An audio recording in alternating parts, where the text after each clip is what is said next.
नमस्कार, माझे नाव अंकिता बुद्धाजी मांडवे. मी श्री शिवछत्रपती कॉलेज जुन्नर येथे FYBA मध्ये शिकत आहे. माझा विषय आहे पर्यावरण महत्त्वाचा क विकास महत्त्वाचा.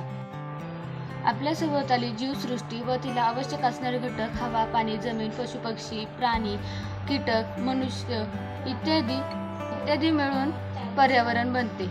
तसेच त्यातील प्रत्येक घटक महत्त्वाचे आहे. प्रत्येक साखळी महत्त्वाची आहे. जर एखादी साखळी नाहीशी किंवा नष्ट झाली तर पर्यावरणावर दूर परिणाम होते. तसेच हवा, पाणी यांना सीमा नाही. अनेक कोटी वर्षापूर्वी जेव्हा मनुष्य, कीटक, जीवजंतू हे पृथ्वीवर जन्माला येऊ लागले तेव्हापासून ही पृथ्वी अखंड रीतीने सुरळीतपणे चालू आहे. हे 3 R कधीच विसरू नका. Reduce, reuse, recycle. अर्थात पुन्हा वापरा आणि पुनर्निर्मित करा. हा मंत्र सगळ्यांनाच माहीत आहे. आपण जितकं निसर्गाकडून घेतो तितकीच पर्यावरणावर मोठ्या प्रमाणात हानी होत आहे. त्यामुळे गरज असेल तितकंच वापरा. गरज असेल तेवढ्याच प्रमाणात वापर करा.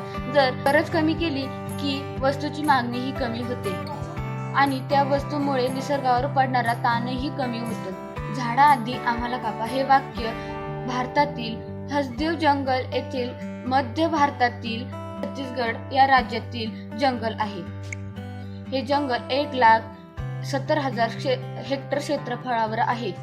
हसदेव जंगल येथे 2 वर्षापासून वृक्षतोड मोठ्या प्रमाणात झाली आहे. त्यामुळे पर्यावरणाची हानी मोठ्या प्रमाणात झाली आहे. तेथील आदिवासी वृक्षांच्या भोवती हातात हात धरून उभे आहेत, कारण वृक्षतोड ही मोठ्या प्रमाणात झाल्यामुळे पर्यावरणाची हानी ही मोठ्या प्रमाणात झाली आहे.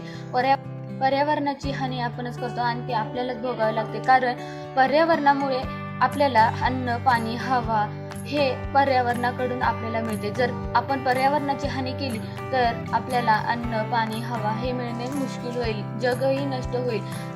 विकास करण्यासाठी आपल्याला वृक्षतोड करावी लागते. हवा प्रदूषण, वायू प्रदूषण, जल प्रदूषण असे अनेक प्रकारचे प्रदूषण हे विकासामुळे झालेले आहेत.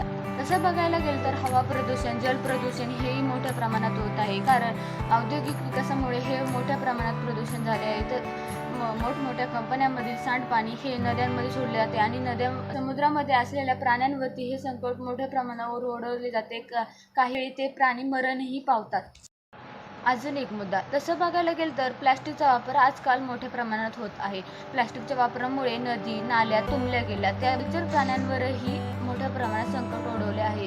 काही प्राणी चारा म्हणून प्लॅस्टिकही खातात, त्यामुळे तेही प्राणी मरण पावतात. प्लॅस्टिकचा वापर हा कुठेतरी टाळला पाहिजे. त्याच्यामुळे पर्यावरणावर खूप मोठ्या प्रमाणात हानी होत आहे.